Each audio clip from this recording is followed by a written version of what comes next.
মোট ১,৯৭৩ জন প্রতিদ্বন্দ্বী প্রার্থী ইতিমধ্যে তাদের নির্বাচনী প্রচারণার জন্য ছড়িয়ে ছিটিয়ে গেছেন তাদের নিজ নিজ আসনে। ত্রয়োদশ জাতীয় সংসদ নির্বাচনকে ঘিরে মোটামুটি বলা যায় যে নির্বাচনী প্রচারের প্রথম দিন সম্পন্ন হতে চলেছে, অর্থাৎ রাত হয়ে গেছে। আমরা সারাদিন আজকে টেলিভিশনের পর্দায় লক্ষ্য করেছি যে প্রতিদ্বন্দ্বী প্রার্থী যারা তারা তাদের কথার ফুলঝুরি নিয়ে হাজির হয়েছেন মঞ্চে। বিশেষ করে তারা চেষ্টা করছেন নিজ নিজ আসনে ভোটারদের কাছে পৌঁছে যাওয়ার জন্য এবং তাদের প্রতিশ্রুতির কথা জানানোর জন্য। একই সাথে ভোটার যারা তাদেরও প্রত্যাশা রয়েছে নানা স্বপ্ন। আসছে যে জাতীয় নির্বাচন, সেই নির্বাচনকে নিয়ে তাদের পছন্দের প্রার্থী বেছে নেবেন। এই বক্তব্যের উপরে, এই সব প্রতিশ্রুতির উপরে কিভাবে তাদের স্বপ্ন পূরণ হবে। আপনাদের স্বাগত জানাচ্ছি ZSRM presents meet the people এই আয়োজনে। আপনাদের সাথে রয়েছে আমি রহমান রাশেদ এবং আজ আমরা একটু ভিন্ন ফরম্যাটে, ভিন্ন আঙ্গিকে এই আয়োজন সাজিয়েছি। সাধারণত আমাদের এই আয়োজনে দর্শক সারিতে তরুণ ভোটার বা তরুণ যারা আমাদের শিক্ষার্থী বন্ধু থাকে তারাও নানা প্রশ্ন নিয়ে হাজির হন। আজকে আমরা সারাদিনে চোখ রেখেছি প্রার্থীদের উপরে, বিশেষ করে তারা নির্বাচনী প্রচারণায় কী করছেন সেটা জানার জন্য এবং একই সাথে আমরা একরকম কাঠগড়ায় তাদেরকে দাঁড় করাতে চাই। বিশেষ করে যখন কথা হচ্ছে নির্বাচনী প্রচারণা, নির্বাচনী প্রচারের উপযুক্ত পরিবেশ নিয়ে, ঠিক সেই সময় আমরা হাজির করেছি আমাদের দুজন সম্মানিত অতিথিকে। আমাদের স্টুডিওতে তারা রয়েছেন, তাদের কাছে আমরা প্রশ্ন করব, জানতে চাইবো যে আসছে ত্রয়োদশ জাতীয় সংসদ নির্বাচন কেমন হতে যাচ্ছে, বিশেষ করে এই ভোটের পরিবেশই বা কেমন হবে। আমি পরিচয় করিয়ে দিই। আমার হাতে বাম পাশে রয়েছেন ব্যারিস্টার রসনা ইমাম, স্বাগত জানাচ্ছি, অনেক ধন্যবাদ স্টুডিওতে আসার জন্য। এবং একই সাথে সিনিয়র সাংবাদিক জনাব আবু সাইদ রয়েছেন আমাদের সাথে, আপনাকেও স্বাগত জানাচ্ছি, অনেক ধন্যবাদ। দুজনের কাছেই যাব। শুরুতে ব্যারিস্টার রসনা ইমাম, আপনার কাছে যাই। সার্বিকভাবে সারাদিনে খুব বেশি অপ্রত্যাশিত ঘটনা আমরা লক্ষ্য করিনি। নির্বাচনী প্রচারের যে 20 দিন সময় বেঁধে দেওয়া হয়েছে প্রার্থীদের জন্য, আজকে প্রথম দিন অতিবাহিত হচ্ছে ইতিমধ্যে। কি বলবেন ঠিক সেই সময় যখন নির্বাচনের পরিবেশের উপযুক্ততা নিয়ে কথা হচ্ছে সব দল থেকে? জি, ধন্যবাদ। আজকে হয়তো অপ্রীতিকর কিছু আমরা শুনিনি, তাই বলে যে আমরা রিল্যাক্সড হয়ে যাব সেটাও হয়তো হওয়া উচিত হবে না। কারণ আমার মনে হচ্ছে যে আমরা যদি একটু রিল্যাক্সড হয়ে যাই, অপ্রীতিকর অনেক কিছু হয়ে যেতে পারে। কারণ অনেক ধরনের গণতন্ত্র বিরোধী ফোর্সেস তো এতদিন 14-15 মাসে আমরা দেখেছি, যারা হয়তো চাচ্ছিল না নির্বাচন, কোনো না কোনো কারণে, কোনো না কোনো অজুহাতে নির্বাচনটাকে পেছাতে চাচ্ছিল। সো হঠাৎ করে তো তারা গায়েব হয়ে যায়নি। তাই আমি আশা করছি যে অন্তর্বর্তীকালীন সরকার, বিশেষ করে হোম মিনিস্ট্রি এবং আইন শৃঙ্খলা বাহিনী যারা আছেন, যাদেরকে ডিপ্লয় করা হয়েছে নির্বাচনের সিকিউরিটি মেনটেন করার জন্য, তারাও এই জিনিসটা গণনায় রেখে পুরোপুরি সতর্ক থাকবে এবং সব ধরনের পদক্ষেপ নেবে। ইতিমধ্যে আমি যতটুকু জানতে পেরেছি যে বিভিন্ন পদক্ষেপ নেওয়া হয়েছে, কিছু প্রথমবারের মতো নেওয়া হয়েছে। যেরকম শুনতে পারলাম প্রত্যেকটা পোলিং সেন্টারে CCTV লাগানো হবে এই নির্বাচনে, এরকম হয়তো এর আগে হয়। বডি ওয়ার্ন ক্যামেরার কথা বলা হয়েছে। বডি ওয়ার্ন ক্যামেরার কথা বলা হয়েছে। তারপরে আরেকটা উদ্যোগ যেটা নিয়ে কথাবার্তা হচ্ছিল, কিন্তু নিয়েছে কিনা আমি ঠিক শিওর না এখনো, সেটা হচ্ছে যে মোবাইল ফোন নিয়ে পোলিং সেন্টারে কি ঢোকা যাবে কিনা। বুথে ঢোকার কথা আমি বলছি না, বাট আমার ধারণা মোবাইল ফোন নিয়ে যদি সেন্টারে ঢোকেন, সবাই কিন্তু একটু সতর্ক থাকবে। কারণ সবারই তখন মাথায় থাকবে যে এটা যদি একটু লাইভ ক্যাপচার, আমি যদি উল্টোপাল্টা কিছু কেউ করতে চায়, কেউ যদি কিছু ঘটাতে চায়, তখন এটা ক্যাপচার্ড হয়ে যেতে পারে মোবাইল ফোনে, ছড়িয়ে যেতে পারে ইন্টারনেটে। সো ওটা is not a bad idea যে মোবাইল ফোন পোলিং সেন্টার পর্যন্ত অ্যাটলিস্ট অ্যালাউ করা। তাছাড়া আমি যতদূর জানতে পারলাম যে ওনারা ক্যাটেগরাইজ করেছে পোলিং সেন্টারগুলোকে 3 ক্যাটেগরিতে, মোস্ট ইম্পর্ট্যান্ট অ্যান্ড জেনারেল বলে। মোস্ট ইম্পর্ট্যান্ট বলতে যেটা সবচেয়ে বেশি ঝুঁকিপূর্ণ যে পোলিং সেন্টারগুলো, এবং সেই অনুযায়ী ওনারা পদক্ষেপ নিচ্ছেন। সিকিউরিটি মানে যেটাতে সবচেয়ে বেশি ঝুঁকিপূর্ণ, ওটাতে সিকিউরিটি অনেক বেশি ডিপ্লয় করা হবে কম্পেয়ার টু যেটা মোটামুটি ঝুঁকিপূর্ণ, এবং সাধারণগুলোতে হয়তো মিনিমাম সিকিউরিটি থাকবে। সেটাও খুব র্যাশনাল, যৌক্তিক কিছু পদক্ষেপ। এছাড়াও যতদূর জানতে পারলাম যে পোলিং সেন্টারগুলোতে স্টেশন করা হবে, পেরিমিটারে স্টেশন করা হবে আইন শৃঙ্খলা বাহিনী, চেক পয়েন্টস থাকবে, এবং প্রথমবারের মতো মোবাইল ইউনিট একটা চালু করা হবে, যারা ঘুরে ঘুরে দেখবে যে কিছু হচ্ছে কিনা। এগুলো তো ধরেন যে নির্বাচনের দিন কি হবে। তারপরে শুনলাম যে নির্বাচনের পরেও আরও 3-4 দিন এই সব অ্যারেঞ্জমেন্ট কিছু দূর হলেও বহাল থাকবে, কারণ অপ্রীতিকর ঘটনা ঘটার চান্স তখনও থাকে, এমনকি ফলাফল ঘোষণার পরবর্তী সময়ের জন্য। তো এইসব গণনায় নিলে তো মনে হচ্ছে আমরা মোটামুটি প্রস্তুত, কিন্তু তারপরেও আমি বলবো সচেতন থাকা উচিত। আমি এই পর্যায়ে জনাব আবু সাইদ আপনার কাছে যেতে চাই। ব্যারিস্টার রাসনা ইমামও বলছিলেন যে একেবারে গা ছেড়ে দেওয়ার তো অবস্থায় নেই, যেহেতু আমরা ইতিমধ্যে লক্ষ্য করেছি যে সব রাজনৈতিক দল থেকে নানাভাবে কিছু ইঙ্গিতপূর্ণ মন্তব্য ইতিমধ্যে আমরা লক্ষ্য করেছি যে তারা নির্বাচনের উপযুক্ত পরিবেশ নিয়ে প্রশ্ন করছেন। আমি আপনার কাছে প্রশ্ন রাখতে চাই যে নির্বাচন কমিশন এবং অন্তর্বর্তী সরকার বারবার যেখানে বলছেন যে এখানে কোনো ব্যত্যয় ঘটবে না, আগামী 12 ফেব্রুয়ারি নির্বাচন হবে এবং সেটা সুষ্ঠুভাবে হবে, আপনি এখন পর্যন্ত তাতে কতটুকু সন্তুষ্ট? এখন পর্যন্ত মানে আজকে তো শুরু হলো, অতএব আজকে একদিনে মন্তব্য করা যাবে না। কিন্তু আমরা ইতিমধ্যে কথার লড়াইও দেখছি যে কথার লড়াই খারাপ বিরূপ মন্তব্য খারাপ করছেন। না, পারস্পরিক সমালোচনা এটা খারাপ কিছু না, এবং কথা ছোড়াছুড়ি হোক, মানে কাদা ছোড়াছুড়ি যেন না হয়, এটা হচ্ছে বিষয়। তো আমরা যেটা দেখেছি, আর একটা হচ্ছে যে গণতন্ত্র তো এই পারস্পরিক তো যুক্তির লড়াই তো হবে, এবং কে কী করেছে, কে কী করতে চাইছে, এসব বিষয়গুলো গণতন্ত্রের প্রাণ, এটা আপত্তির কিছু নেই। তো আমরা সেইটা আজকে দেখেছি। তো কিন্তু তারপরও সংযত থাকা দরকার যে এটা যেন লাগাম ছাড়া না হয়, এবং আর একটা হচ্ছে যে এটা যেন সংঘর্ষের রূপ না নেয়। কেননা এই সংঘর্ষটা যে নির্বাচন বিরোধী শক্তি তো আছে, নির্বাচন হবে কিনা এমন অনিশ্চয়তা তো ছিল। তারপরে এখন জনগণের মধ্যে যেটা হয়েছে, এবং প্রধান উপদেষ্টা বলছেন নির্বাচন করবেন, যে পূর্ণ মূল্যে নির্বাচন হবে, কিন্তু সহিংসতা তো আছে, মব সংস্কৃতি তো আছে, রাস্তায় তো মব হতে পারে, এবং জনগণের মধ্যে একটা ভীতিকর অবস্থা আছে। তো সেই অবস্থায় আমার মনে হয় যারা নির্বাচন চাইছেন, বিশেষ করে দায়িত্বশীল নেতৃত্বে যারা আছেন, সেই নেতাদেরকে সংযতভাবে কথা বলা উচিত। জনমনে যে আতঙ্কের কথা বলছেন সেটা কি এখনো আছে বলে মনে করেন আপনি? কিছু তো আছেই, অনেকেই তো মনে করে, কেননা এখনো তো আইন শৃঙ্খলা পরিস্থিতির কাঙ্ক্ষিত উন্নতি হয় নাই, যেটা হওয়া দরকার ছিল। যে অবৈধ অস্ত্র বিভিন্ন জায়গায় ছড়িয়ে ছিটিয়ে আছে সেগুলো উদ্ধার হয়নি। তারপরে আমরা দেখতে পাচ্ছি যে মানুষের ভিতরে একটা ভীতি আছে, যে মানুষ খোলা মনে অনেকে কথা বলতে পারছে না, যে মব সংস্কৃতি রয়ে গেছে, এমনকি সাংবাদিকরাও, এমনকি তারাও খোলা মনে লিখতে পারছে না কিংবা বলতে পারছে না যে কখন কি হয়ে যায়। বিশেষ করে দুটো পত্রিকা অফিসে যখন হামলা হলো, সেই হামলার তো রেশ এখনও রয়ে গেছে, এবং সেই হামলাকারীদেরকেও তো সেইভাবে গ্রেপ্তার করে কাঠগড়ায় দাঁড় করানো হয়নি, দৃষ্টান্তমূলক শাস্তির আওতায় নেওয়া হয়নি। তো এইসব বিষয়ে তো মানুষের ভিতর সহিংসতা আছে, মানে মানুষের ভিতর সংশয় আছে যে সহিংসতায় রূপ নিতে পারে।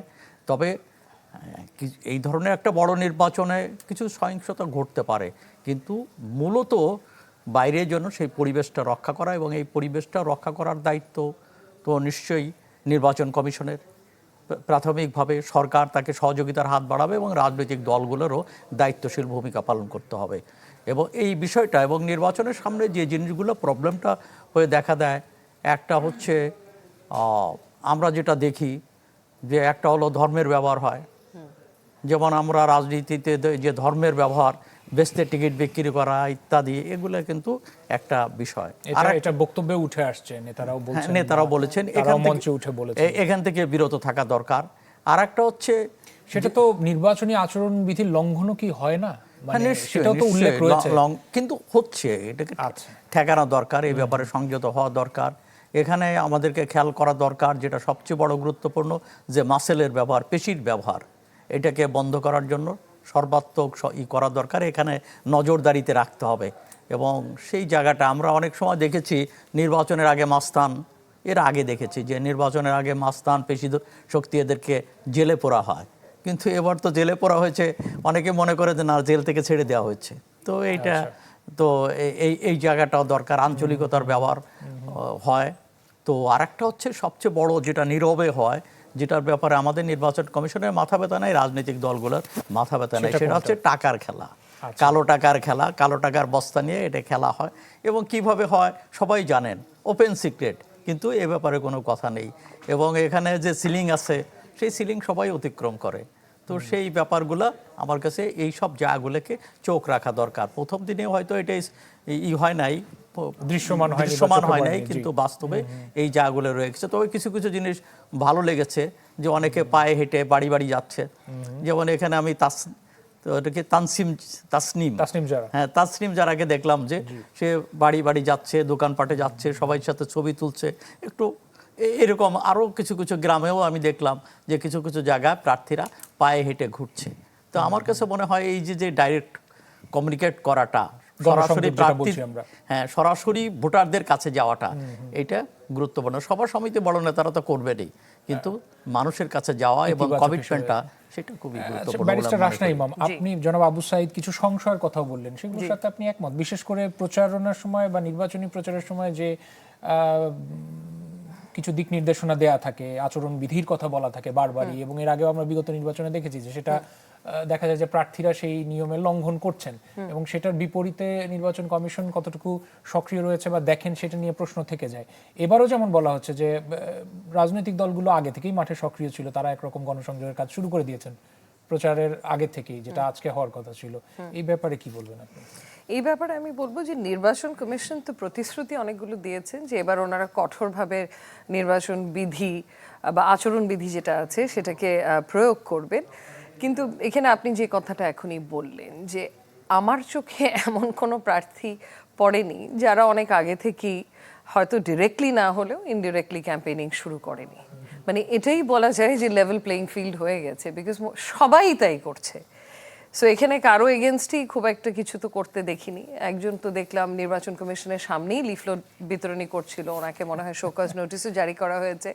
কিন্তু কঠোরভাবে ওনারা প্রতিশ্রুতি দিয়েছেন যে ওনারা এবার আচরণ বিধি প্রয়োগ করবেন। এটা এখন দেখার বিষয় যে ওনারা কতদূর প্রয়োগ করেন। কিন্তু আমার একটা আশঙ্কা ছিল, আমার বিজ্ঞ সহবক্তা যেগুলো বলেছেন আমি বেশিরভাগ ওনার কথার সাথেই একমত, যে এই দিকগুলোতে আমাদের তাকাতে হবে। এই যে ধর্মের যে অপব্যবহারটা করা হচ্ছে রাজনীতিতে একটা লেভারেজ পাওয়ার জন্য, এটা সুনির্দিষ্টভাবে নির্বাচন আচরণবিধি কি লঙ্ঘন করে কিনা আমি জানি না, না করলে এটা করা উচিত। ইন লেটার না করলেও ইন স্পিরিট তো এটা করা উচিত। পেশি শক্তি যেরকম একটা বড় ধরনের সমস্যা ক্যাম্পেইনিংয়ের সময়, সিমিলারলি ধর্মের যে অপব্যবহার করা হচ্ছে, বেহেশত বা জান্নাতের টিকিট বিক্রি করা হচ্ছে, এটাও কিন্তু লেটার অ্যান্ড স্পিরিট দুটোর সাথেই সাংঘর্ষিক বলে আমি মনে করি, এবং এটার এগেনস্টে কঠোরভাবে কিছু স্টেপস নেওয়া উচিত। এটা আমার প্রথম আশঙ্কা।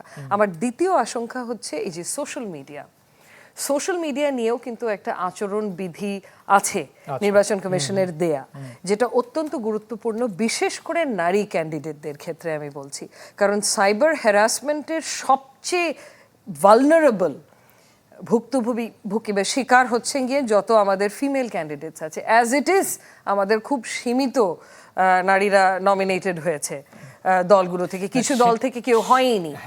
তারপরে যদি তাদের টাইম অ্যান্ড এগেন সোশ্যাল মিডিয়ায় সাইবার হ্যারাসমেন্ট ফেস করতে হয়, তাহলে প্রথমত তো তারা আগামীতে গিয়ে হয়তো কোনো নারী ক্যান্ডিডেটই থাকবে না। না, সেটা কি দলগতভাবে সাইবার হ্যারাসমেন্ট করা হচ্ছে, নাকি যেটা আপনি বলছেন যে কমেন্ট সেকশনে যে হ্যারাসমেন্টগুলো দেখা যায় যে নেতিবাচক কমেন্ট আমি করে? বিশেষ করে বলছি দলগতভাবে বট বাহিনীর আক্রমণ যখন আপনি দেখতে পারেন, এবং বট বাহিনীর আক্রমণের ধরনটা দেখলে আপনি বুঝতে পারবেন, আন্দাজ করতে পারবেন কোন দল থেকে এটা আসছে। আমি নিজেও বট বাহিনীর আক্রমণের শিকার আজ থেকে না, অনেক দিন ধরেই। সো ওটা দেখে আমি বুঝতে পারি কোথা থেকে আসছে। যে আমি একটা পোস্ট দিলাম, ওখানে ধরেন আমি বললাম যে ধর্মকে অপব্যবহার করা উচিত না রাজনীতিতে, হঠাৎ করে 1 সেকেন্ডের মধ্যে 500-700 কমেন্টস চলে আসলো, প্রত্যেকটাই বোঝা যাচ্ছে পুরো একদম বট বাহিনীর আক্রমণ। সাইবার ইস্যুগুলো নিয়ে কি আমরা নির্বাচন কমিশনকে আলাদা করে কোনো স্টেটমেন্ট দিতে দেখেছি, বা এই জায়গাগুলোতে কোনো প্রয়োজন? ওনাদের সোশ্যাল মিডিয়ার আচরণ বিধি আছে, কিন্তু ইতিমধ্যে অন্তর্বর্তীকালীন সরকার যেরকম সাইবার সিকিউরিটি একটা অধ্যাদেশ জারি করেছে, ওখানে এটাকে ক্রিমিনালাইজ করা হয়েছে, মানে এটাকে অপরাধ বলে গণ্য করা হয়েছে। এবং আমি যা শুনতে পেলাম যে ওনারা বড় বড় সোশ্যাল মিডিয়া প্ল্যাটফর্ম যেরকম মেটার সাথেও এ ব্যাপারে আলাপ আলোচনা করেছেন যে মেটা যাতে কন্টেন্ট মডারেশনটা ঠিকভাবে করে। ধরেন হেট স্পিচ বা যেসব বক্তব্য ইনসাইটস ভায়োলেন্স, ওই সব বক্তব্য যাতে মডারেট করে তুলে ফেলে। সো এইসব স্টেপস নেওয়া হচ্ছে, কিন্তু আমার মনে হয় এদিকে আরও অনেক নজর দিতে হবে, বিশেষ করে নারী প্রার্থীদের জন্য। এবং শুধু তা না, নারী যে অ্যাক্টিভিস্ট আছে, ধরেন যারা ক্যাম্পেইনে জড়িত, তারাও তো নানা ধরনের ধরেন ডিপ ফেক অশ্লীল ভিডিও বা ইমেজেস ছেড়ে দিচ্ছে ইন্টারনেটে। একবার ছাড়লে অ্যাজ উই অল নো, এটা কখনোই পুরোপুরি মুছে ফেলা যাবে না। সো এটা তো সবাইকে ডিসকারেজ করবে। আমাদের এমনিতেই নারীর নেতৃত্ব একেবারে নাই বললেই চলে, এটা আরও কমে যাবে। সো এদিকে বিশেষ করে নজর দেয়া। এবং দ্বিতীয়ত হচ্ছে কিছু কিছু হেট স্পিচ হয়তো রিয়েল থ্রেট না, এটা জাস্ট অপমাননা হচ্ছে বা আপনাকে অপমান করার জন্য, বাট এখানে কিন্তু রিয়েল ঝুঁকিও থাকতে পারে। সো সরকার থেকে কিন্তু একটা রিস্ক অ্যাসেসমেন্ট করে সেই নারী ক্যান্ডিডেটকে অ্যাপ্রোপ্রিয়েট সিকিউরিটি দিতে হবে, নিশ্চিত করা। সো একটু বেশি সিকিউরিটি নারীদের জন্য নিশ্চিত করতে হবে যারা ইলেকশনে লড়তে যাচ্ছে। নিশ্চয়ই নির্বাচনী প্রচার নিয়ে আমরা কথা বলছি এবং আরো কথা বলতে চাই আপনাদের সাথে। জনাব আবু সাইদ, এই পর্যায়ে আপনার কাছে যাই, প্রথম দিনের নির্বাচনী প্রচার যে একেবারে অপ্রত্যাশিতভাবে গেছে তা না, প্রত্যাশিতভাবে যে কথার লড়াই, সেই কথার লড়াই আমরা দেখেছি। আমি কিছু বক্তব্যের কথা বলি। জনাব তারেক রহমান তিনি বলেছেন যে ষড়যন্ত্র শুরু হয়েছে, প্রবাসীদের জন্য পাঠানো ব্যালট দখলের চেষ্টা করছে একটি রাজনৈতিক দল, জনগণের ভোট দখলের চেষ্টা করছে, জনগণকে তাই সতর্ক হতে হবে। একইভাবে জামাতের আমির বলেছেন যে চাঁদা আমরা নিব না, কাউকে নিতে দিব না। ফ্যামিলি কার্ড নিয়ে কথা হচ্ছিল বিএনপি তরফ থেকে, এনসিপির নাহিদ ইসলাম তিনি যেমন বলেছেন যে 2000 টাকার কার্ড নিতে 1000 টাকার ঘুষ লাগবে না, তো এই প্রশ্ন তিনি রেখেছেন। অর্থাৎ কথার লড়াই বেশ সমানে সমান আমরা লক্ষ্য করছি এবং একজন আরেকজনকে আক্রমণের সুরেও আমরা দেখেছি বক্তব্য দিতে। কি বলবেন, সেটাকে কি আপনি একটা হেলদি কম্পিটিশন হিসেবে দেখেন নাকি একটু অন্যদিকে মনে না? হয়? নির্বাচনে এই ধরনের উত্তেজনা থাকে এবং এই ধরনের পারস্পরিক কথা ছড়াছড়ি হবে, এইটাকে আমি বড় করে দেখি না, কিন্তু কারো চরিত্র হনন যেন চেষ্টা না হয়, এইটা একটা খেয়াল রাখা দরকার। এবং বিশেষ করে রাসনে ইমাম যেটা বলেছেন যে নারীদের বিষয়ে এ ব্যাপারে সতর্ক থাকা দরকার। এবং এই চরিত্র হননের চেষ্টাটা বক্তৃতার মঞ্চে যতটা হবে তার চেয়ে বেশি কিন্তু সোশ্যাল মিডিয়াতে হতে পারে। এবং সোশ্যাল মিডিয়াতে তো কোনো বাদ বিচার নেই, যে যা খুশি সে বলা যায়। এই জন্য এই ব্যাপারেও নির্বাচন কমিশনের থেকে যে উদ্যোগটা ছিল কার্যকর, তেমনটা আমরা কিছু দেখছি না।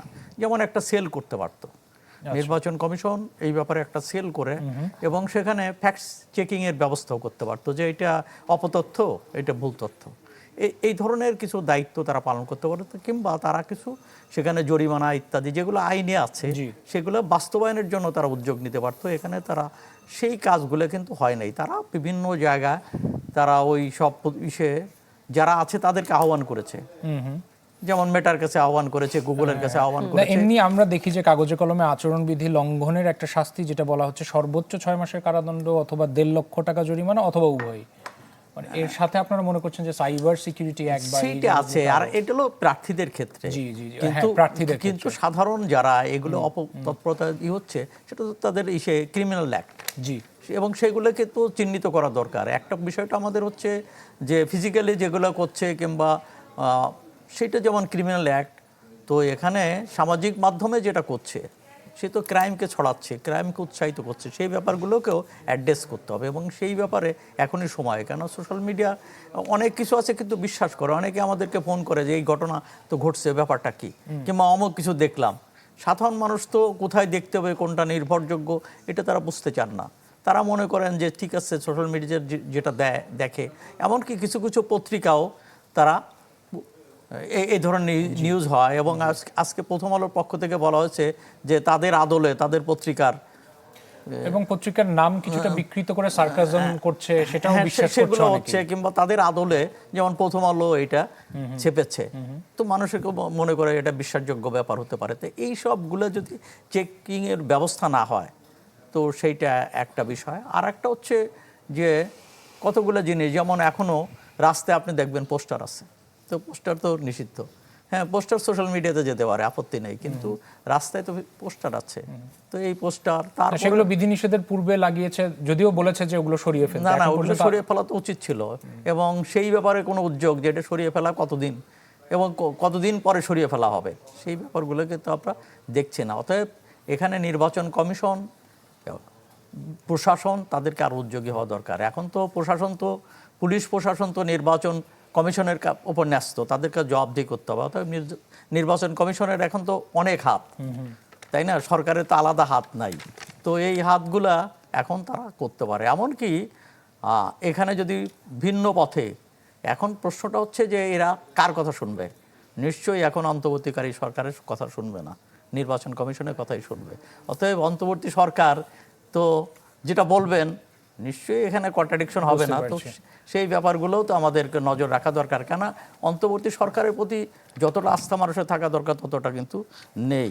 এবং অনেকেই মনে করে অন্তর্বর্তী সরকার কিংবা কোনো কোনো সদস্য তাদেরকে পার্টিজান মনে করে, কিংবা কোনো পার্টির সাথে তাদের যোগ সাজস রয়েছে বলে এই ধরনের একটা ধারণা কিন্তু তৈরি হয়েছে।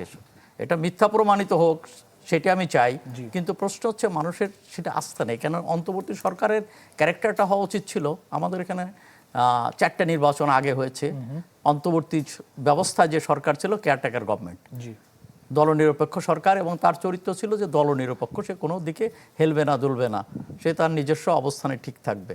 কিন্তু অন্তর্বর্তী সরকারকেও কিন্তু সেইভাবে মানুষ দেখতে চায়, কেন অন্তর্বর্তী সরকারে তো কোনো দল নেই। কিন্তু প্রশ্ন হচ্ছে, কিন্তু মানুষের মধ্যে ধারণা হয়েছে যে অন্তর্বর্তী সরকারের বোধহয় দল রয়েছে এবং নিজস্ব এজেন্ডা রয়েছে।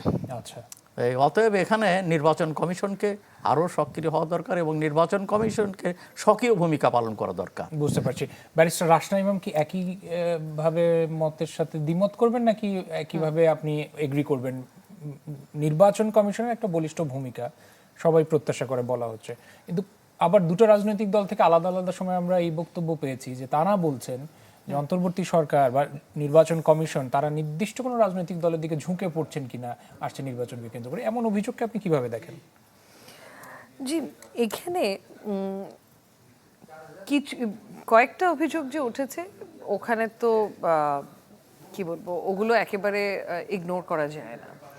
আমার মাথায় এখন একটা অভিযোগ আসছে, সেটা হচ্ছে এই জাতীয় সংসদ নির্বাচন যে হতে যাচ্ছে, যাতে প্রভাব মুক্ত থাকে, সে কারণে জানুয়ারি মাসের 12 তারিখে নির্বাচন কমিশন একটা নির্দেশনা জারি করে বললেন কোনো ধরনের নির্বাচন কোনো সংগঠনেই হতে পারবে না যার মধ্যে শিক্ষা প্রতিষ্ঠানও পড়ছে, জানুয়ারির 12 তারিখে। এন্ড এটা কিন্তু এই সিদ্ধান্তটাকে মোটামুটি সবাই স্বাগত জানিয়েছে, যারা একটা প্রভাব মুক্ত নির্বাচন চাচ্ছে তারা স্বাগত জানিয়েছে।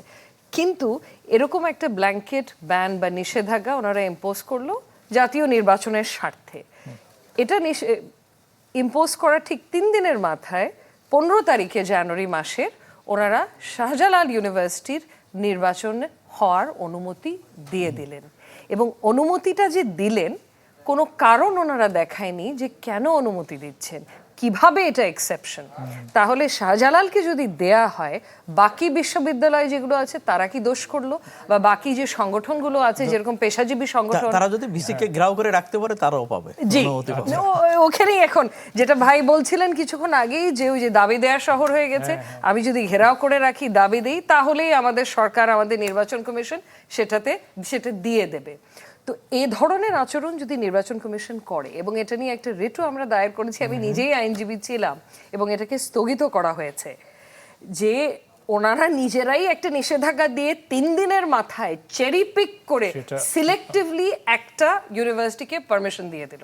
এটা কিভাবে করতে পারে?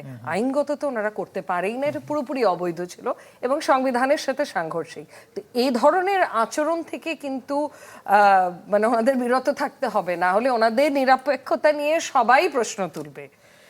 সো সেটা আমি একটু স্পেশালি উল্লেখ করে বলতে চাচ্ছিলাম যে এগুলো থেকে ওনাদের, আর প্লাস হ্যাঁ, সরকারের কথায় উঠতে বসতে তো ওনাদের হবে না অবশ্যই, এটা তো একটা ইন্ডিপেন্ডেন্ট কনস্টিটিউশনাল বডি নির্বাচন কমিশন, এবং ওনাদের যথেষ্ট ক্ষমতা আছে। কিন্তু প্রশ্নটা ক্ষমতায় না যে ওনাদের ক্ষমতা আছে কি না, প্রশ্নটা হচ্ছে ওনারা সেই ক্ষমতাটা ব্যবহার করে কি না সঠিকভাবে, নাকি ক্ষমতার অপব্যবহার করছেন।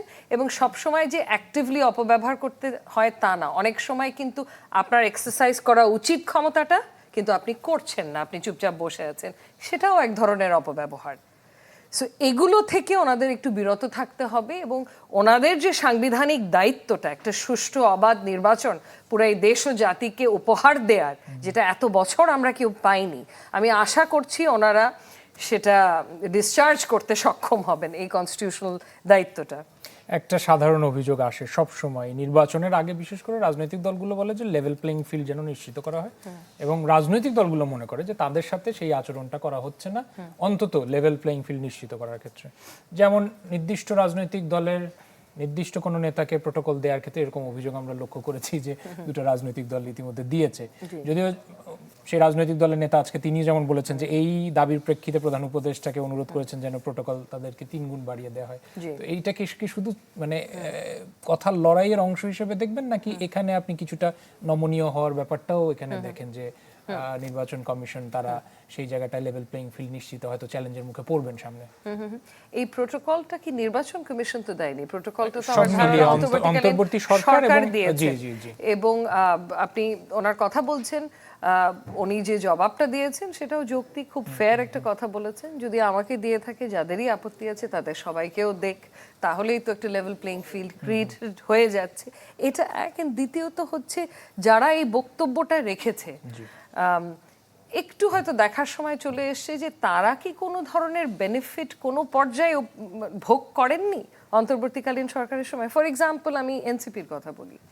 এনসিপির দলটা যখন লঞ্চ করলো, লঞ্চটা কোথায় হয়েছিল? মানিক মিয়া অ্যাভিনিউ। আমার জানা মতে, আমার সহভক্তা বিজ্ঞ ভাই আছেন, উনি আমার থেকে বেশি জানবেন, গত 30-40 বছরে এরকম একটা প্রাইম ভেন্যুতে কিন্তু কোনো রাজনৈতিক দলের প্রতিষ্ঠা হয়নি।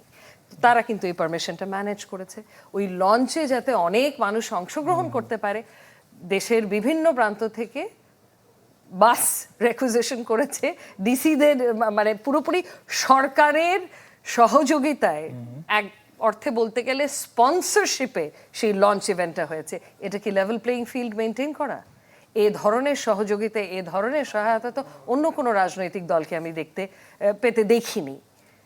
তারপরে এই যে শাহজালালের কথাটা যে আমি বললাম, শাহজালাল ইউনিভার্সিটির ফাউন্ডার্স কারা মোটামুটি আমরা সবাই জানি। তাদেরকে চেরিপিক করে যে অনুমোদনটা দিল নির্বাচন কমিশন, এটাও কি আপনার মনে হচ্ছে যে ওনারা আইনের চোখে সবাই সমান, সেই যে আমাদের ফান্ডামেন্টাল রাইটটা আছে সংবিধানে নিশ্চিত করা, সেটাকে মাথায় রেখে এই কাজটা করেছেন? আমার তো মনে হচ্ছে না। আমি ইস্যুতে জনাব আবু সাইদ আপনার মতামত নিতে চাই। গণভোটের ইস্যুতে যদি আসি, জনাব আবু সাইদ খান সিনিয়র সাংবাদিক আমাদের সাথে রয়েছেন। গণভোটের পক্ষে হা যাবে বা না ভোটের পক্ষে যাবে, রাজনৈতিক দলগুলো একে একে দেখছি যে তারা তাদের অবস্থান পরিষ্কার করে বলার চেষ্টা করছে। এমনকি অন্তর্বর্তী সরকার তারাও হা ভোটের পক্ষে প্রচারণা চালাচ্ছে। এটা নিয়ে আবার সমালোচনা রয়েছে যে অন্তর্বর্তী সরকারের দায়িত্বে থাকা অবস্থায় তারা কোনো পক্ষের হয়ে প্রচারণা করতে পারেন কিনা, কি বলবেন? আচ্ছা, গণভোট তো একটা রাজনৈতিক ইস্যু, এবং সেই রাজনীতির সাথে অন্তর্বর্তী সরকার জড়াতে পারে কিনা, হ্যাঁ, তাদের তত্ত্বাবধানে আলোচনা হয়েছে এবং রাজনৈতিক দলগুলো একটা সিদ্ধান্ত গ্রহণ করেছে, এটা ঠিক। কিন্তু সেখানে রাজনৈতিক দলের উপর ছেড়ে দেওয়াটাই সঙ্গত ছিল, যুক্তিযুক্ত ছিল বলে আমি মনে করি। এখানে তারা বরং একটা বাড়তি বিতর্ক তৈরি করছে, এক। দ্বিতীয়ত হচ্ছে, এটা নিয়ে তো বিতর্ক শুরু থেকে আছে যে গণভোট মানে সংসদের সিদ্ধান্তর বাইরে গণভোট করা যায় কিনা, এটা একটা বিতর্ক আছে। তারপরে ঠিক আছে, গণভোট তো হলো। তো এই গণভোটে যে জিনিসটা হচ্ছে যে এখানে নোট অফ ডিসেন্ট তো পরে মেনে নিয়েছে, না নোট অফ ডিসেন্ট ছিল। জি। এখন প্রশ্ন হচ্ছে যে, এবং কোনো দল সইও করেন নাই। আমার মনে হয় যতদূর যে এনসিপি পর্যন্ত সই করেন নাই, আরো কিছু দল সই করে নাই। এখন প্রশ্নটা হচ্ছে, তো এই গণভোট, ধরুন আমি একটা যুক্তির খাতিরে বলি যে এই গণভোট হা জিতলো, নির্বাচনে বিএনপি আসলো, তো এখন বিএনপিকে এটা মানতে বাধ্য। বিএনপি তখন বলবে যে জনগণ আমাকে ভোট দিচ্ছে, অতএব আমি যেগুলো নোট অফ ডিসেন্ট দিচ্ছি সেটা আমি ক্যারি করব না। তো তখন কি হবে? একটা স্থায়ী বিতর্ক, এবং 5 বছর ধরে বিতর্ক চলতে থাকবে। এরকম বিভিন্ন ইস্যুতে এটা গণভোটের ব্যাপারটা একটা ফয়সালা করা উচিত ছিল। আর একটা হচ্ছে যে জনগণও বুঝতে পারছেন যে এটা কি করবে, যে একবার হা বললে সব হা হয়ে যাবে, কিংবা না হলে সব ব্যাপারে না হয়ে যাবে। তো জনগণের তো ভিন্ন মত থাকতে পারতো। একটা জটিল প্রক্রিয়ার মধ্যে চলে গেছে। যেমন ব্যক্তিগতভাবে আমি এই গণভোটের যে মূল যে মর্মবাণী, সেটাকে আমি ধারণ করি, বিশ্বাস করি, কিন্তু আমি মানতে পারি না যে এই গণভোটের জন্য যে প্রক্রিয়া এটাকে করা হচ্ছে, এই প্রক্রিয়া এটা ফল বয়ে আনবে বলে আমার মনে হয় না। তো এই ক্ষেত্রে আরও ট্রান্সপারেন্ট হওয়া উচিত ছিল, আরও স্বচ্ছ হওয়া উচিত ছিল, এবং বিষয়টাকে আরও মানে এই প্রশ্নগুলোকে আরও সহজতর প্রশ্ন করা উচিত ছিল। একটা বিরাট ফর্দ, সেটাকে সবাই পড়ে এটা হানা করতে পারবেন। গণভোটগুলো স্পেসিফিক, আমরা অতীতে যেটা দেখেছি, যেমন আমাদের এখানে হয়েছে এই সরকারকে চান কিনা, কিংবা রাষ্ট্রপতি হিসাবে দায়িত্ব পালন করে যেতে পারবে কিনা, মানুষ বুঝতে পারছে যে হ্যাঁ পারবে কি পারবে না। আর এবার কি করতে হবে, এবং কি বলা হচ্ছে যে আপনি সংস্কার চান কিনা। সংস্কার তো সমগ্র জাতি চায়, কিন্তু কোন ক্ষেত্রে, কিভাবে, কোন পদ্ধতিতে হবে, সেটা হচ্ছে গুরুত্বপূর্ণ। সেইটা এখানে নেই। তো সবাই সংস্কারের পক্ষে রয়ে গেছে। তাহলে সবাই যেহেতু সংস্কার নিয়ে কারো ভিন্ন মত নেই, তো তাহলে তো এখানে এই জায়গাটাই গণভোটটা হতে পারত, যে ঠিক আছে সংস্কারের ব্যাপারটা এটা অনেক সময় যে গণপরিষদের সাথে সম্পৃক্ত, অতএব একটা গণভোট হতে পারে যে আপনি চান কিনা। কিন্তু তা না হয়ে যে জটিল প্রক্রিয়া চলে গেছে, তো আমার কাছে মনে হয় এটা একটা স্থায়ী বিতর্ক, এবং এই বিতর্ক চলমান থাকবে, 5 বছর ধরে চলমান থাকবে। এবং এই বিতর্ক আরেকটা হলো রাজনৈতিক দল এখন যদি এই বর্তমান সরকার, অন্তর্বর্তী সরকার যদি মনে করে যে সবকিছু ঠিক করে দেওয়ার দায়িত্ব আমার, অতএব কিন্তু এটা সম্ভব না। রাজনৈতিক দলের প্রতি কনফিডেন্স থাকতে হবে, কেন দেশ তো আফটার অল পরিচালনা করবে রাজনৈতিক নেতৃত্ব, তারাই তো দেশ চালাবে। অতএব তাদের প্রতি কনফিডেন্স থাকা দরকার, এবং সেই কনফিডেন্সটা আমরা এই ক্ষেত্রে অনেক ক্ষেত্রে দেখতে পাচ্ছি না। পোর্ট দিয়ে দিচ্ছে, তো এই সময় ইলেকশনের আগে একটা অন্তর্বর্তী সরকার পোর্টটা ইজারা দিয়ে দিল, একটা লাভজনক পোর্ট ইজারা দিয়েছে। কিংবা পে স্কেল একটা ঘোষণা করবে কিনা, সরকারের কত টাকা আছে এবং সেই টাকা কোথায় কোন খাতে ব্যয় করবে, রাষ্ট্রের কত টাকা আছে কোথায় কোন খাতে ব্যয় করবে, এবং এটা দিলে মুদ্রাস্ফীতি দেখা দেবে কিনা, বাস্তবে কি হবে, তা না করে তো 100 থেকে 142% বোধহয় বাড়িয়ে একটা পে স্কেলের প্রস্তাব তারা নিয়ে এসেছে। এই কাজগুলো আমার কাছে মনে হয় অন্তর্বর্তী সরকারের কাজ না। এটা পার্লামেন্টে যাওয়া উচিত, এবং জনগণ, পার্লামেন্টে আলোচনা হবে, জনগণ পার্টিসিপেট করবে, এবং তার ভিতর দিয়ে সিদ্ধান্ত গ্রহণ করা উচিত। অতএব মেজর সিদ্ধান্ত গ্রহণ করার ক্ষেত্রে অন্তর্বর্তী সরকারের আরো সতর্ক হওয়া উচিত বলে আমি মনে করি। ব্যারিস্টার রাসনা এমন কি মনে করেন এই গণভোটের বিষয়টা, বিশেষ করে এটা কি বিতর্কের জন্ম দিল? তাহলে জনাব আবু সাইদ খান যা বলছিলেন, আমি ভাইয়ের সাথে পুরোপুরি একমত। প্রথমত হয়েছে যে প্রক্রিয়াটা অত্যন্ত প্রশ্নবিদ্ধ, কারণ নর্মাল কোর্সে আমরা যেটা, আমি তো কনস্টিটিউশনাল ল প্র্যাকটিস করছি প্রায় 20-22 বছর হয়ে গেছে, তো প্রক্রিয়াটা নর্মালি হয় একটা কনস্টিটিউশনাল অ্যামেন্ডমেন্ট হয়, সংবিধানকে সংশোধন করা হয়, তারপরে গণভোটে যায়। এখানে তো সেটা হয়নি। এটা গেল প্রথম প্রশ্ন, যেটা প্রথম থেকে আমি করে এসেছি। দ্বিতীয়ত হচ্ছে যে যেই সিদ্ধান্তগুলোর উপরে গণভোটটা নেওয়া হবে, সেই সিদ্ধান্তগুলো কিন্তু সহজ হ্যাঁ বা না ভোটের বিষয় না, সেগুলো কিন্তু প্রথমত তো অনেকগুলো পয়েন্ট আছে, এবং দ্বিতীয়ত প্রত্যেকটাই বেশ কমপ্লিকেটেড। সো তার মানে আমি জনগণের আন্ডারস্ট্যান্ডিং, যে তারা আদৌ বুঝতে পারছে কি না যে হ্যাঁ না না ভোট কি ব্যাপারে দিচ্ছে, সেটা কিভাবে নিশ্চিত করব। সেটা নর্মাল কোর্সে নিশ্চিত করা হয় যে একটা প্রলংড সময় ধরে আমরা জনগণকে এঙ্গেজ করি, পাবলিক কনসালটেশনস করি, তাদের সচেতনতা বাড়ানোর জন্য ক্যাম্পেইন করি, তারপরে একটা বিষয়ে গণভোটে যায়, হুট করে যায় না। দ্বিতীয়, এখানে কিন্তু সে ধরনের কিছু হয়নি। হ্যাঁ, ন্যাশনাল কনসেনসাস কমিশন রাজনৈতিক দলগুলোর সাথে বসেছে, কিন্তু সেটা জনগণকে এঙ্গেজ করা না। এবং দ্বিতীয় যে প্রবলেমটা হচ্ছে যে এখানে আপনি যে বিষয়টা বললেন, যে এটা তো একটা বিষয় না, অনেকগুলো বিষয়। সো আমি যদি দুটোতে একমত হই এবং বাকিগুলোতে একমত না, তাহলে আমি কি ভোট দেবো, হ্যাঁ দেবো না না দেবো? সো এই জিনিসটাও একটা প্রশ্ন তুলছে। এবং সবচেয়ে শেষে আমি যেটা বলবো, ইয়েস ক্যাম্পেইন বা হ্যাঁ ক্যাম্পেইন যেটা এখন অন্তর্বর্তীকালীন সরকার করছে, এটা পুরোপুরি আমাদের সংবিধানের স্পিরিটের সাথে সাংঘর্ষিক, পুরোপুরি। কারণ রাজনৈতিক দলগুলো তো তাদের অবস্থান জানাচ্ছেন। বিএনপি যেমন বলেছে তারা হ্যাঁ ভোটের পক্ষে, জাতীয় পার্টি বলছে তারা না ভোটের পক্ষে। যদি বিএনপি থেকে বলা হচ্ছে যে জানাতেই পারে, রাজনৈতিক দলগুলোরই তো জানানোর কথা। হাফিজউদ্দিন খান যদিও বলেছেন যে কিছুটা বাধ্য হয়ে বিএনপি হ্যাঁ ভোটের পক্ষে, তবে গণভোটের কোনো আইনি ভিত্তি নেই, এরকম তিনি মন্তব্য করেছেন। মানে আমার পয়েন্টটা হচ্ছে যে রাজনৈতিক দলগুলো তো জানাতেই পারে, তাদের কাজই তো একটা স্ট্যান্ড নেয়া, একটা পজিশন নেয়া, কিন্তু অন্তর্বর্তীকালীন সরকার তো নিরপেক্ষ হওয়ার কথা।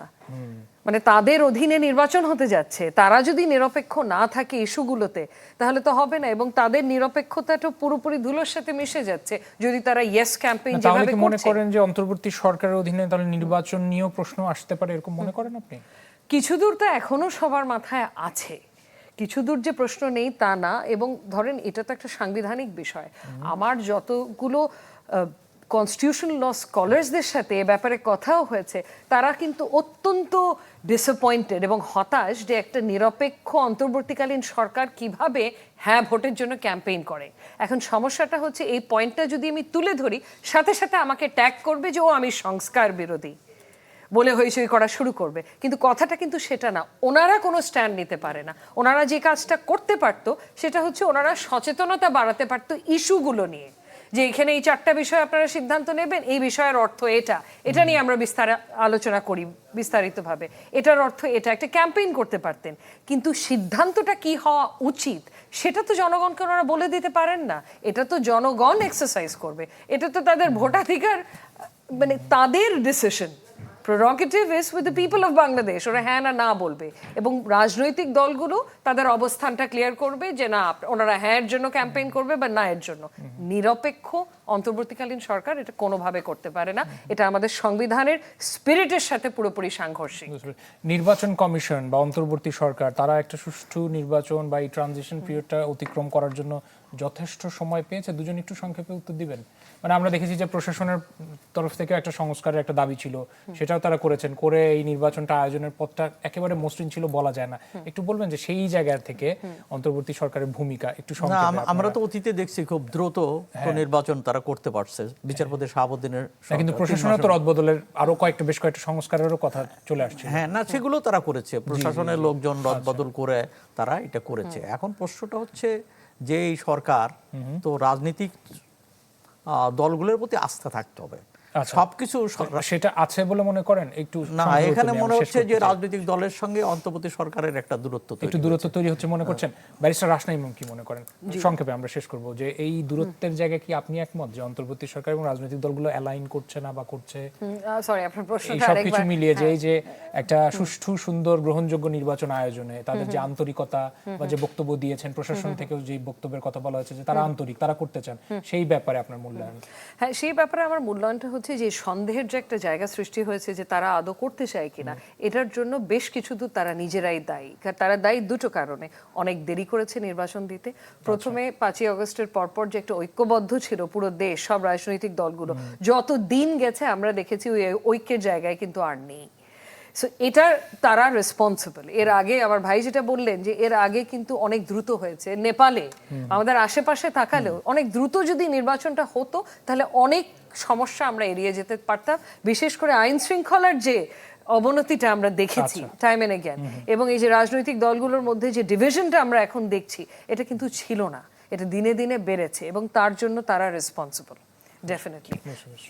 আমরা আজকের আয়োজন শেষ করতে চাই এখানে। আপনাদের দুজনকে অনেক ধন্যবাদ আপনাদের মূল্যবান মতামত দেওয়ার জন্য। ব্যারিস্টার রাশনা ইমাম এবং সিনিয়র সাংবাদিক জনাব আবু সাইদ খান আজকের আয়োজনে আমাদের সাথে ছিলেন। এরই সাথে শেষ করতে চাই আজকের মতো ZSRM presents meet the people দেখছিলেন। আগামী সপ্তাহে আবার হাজির হব অন্য কোনো বিষয় নিয়ে। ভালো থাকবেন সবাই, শুভরাত্রি।